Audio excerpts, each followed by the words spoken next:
Okay, nandito tayo sa bundok. Bapatiin natin si Ram Ram ng happy birthday. Hello. Happy birthday, Ram! Dito ka agad ah. Ang bilis. Kita nyo naman oh. Hindi ka kalupit. Pagbaba ako, nandito ka agad oh. Oh, dahil birthday ni Ram Ram ngayon, meron tayong surpresang bisita na hindi natin na-expect. So nandito sila ano, Tito Cesar oh. Ayun yung kotse oh. Oh Ram, ilang taon ka na Ram? 21, may debut. Debut mo pala ngayon. So dahil debut mo ngayon, bibigyan kita ng regalo. Pagpasensya mo na to. Eddie wow, Eddie wow. Akin to eh.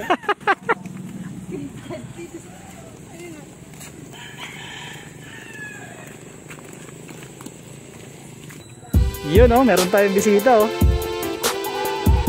Yun, may bisita tayo oh. Woohoo! Long time no see. Anong dala natin?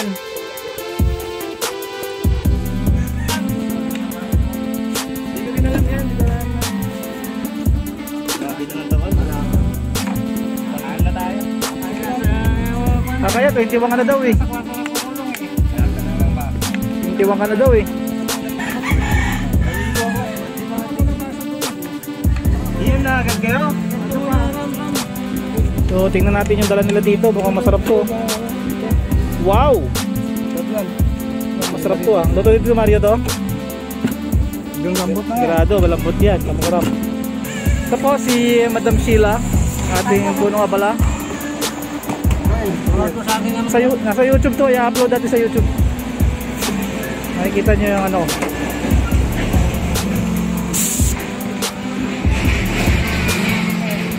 Yun oh. Ayan, ano ba? Yung sasakyan? Oo. Bakit sino? Hindi namin dala ng baso namin. Pero ako pinalakad yan, balik pa lang akin ang insurance. Bakit may iyok? Silipin natin sa loob. Oh, kamusta? Lagyan mo na sa table doon. Hello! Yung ating crib oh. Ano baby?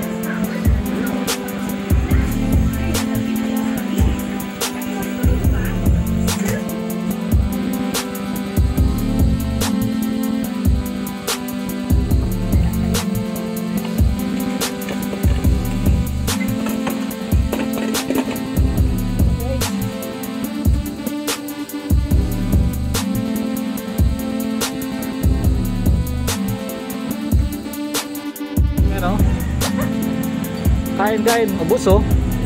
Sarap na sarap sila sa niluto ni Tito Mario na ano eh, papaitan eh. Marami pa tayo dito eh. Yung bukas, di ba maubos sa buwan yan? Dami-dami pa to. Sorry na lang daw sa high blood at saka may arthritis.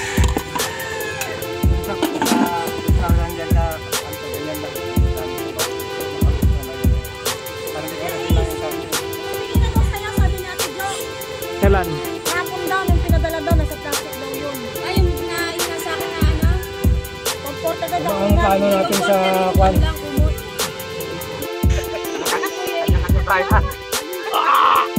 Busog!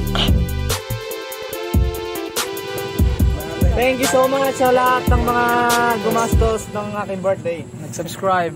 Subscribe kay Ace Magno.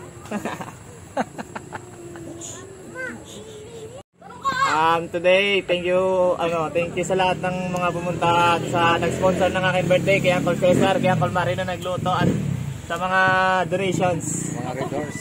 At kay Papa. Sa Red Horse pa. Sa Red Horse, ito. Salamat sa Red Horse oh. Nilasing ka ng Red Horse. Lasing na sila. Subscribe. Subscribe din sa nagbibideo. Thank you. Yun lang.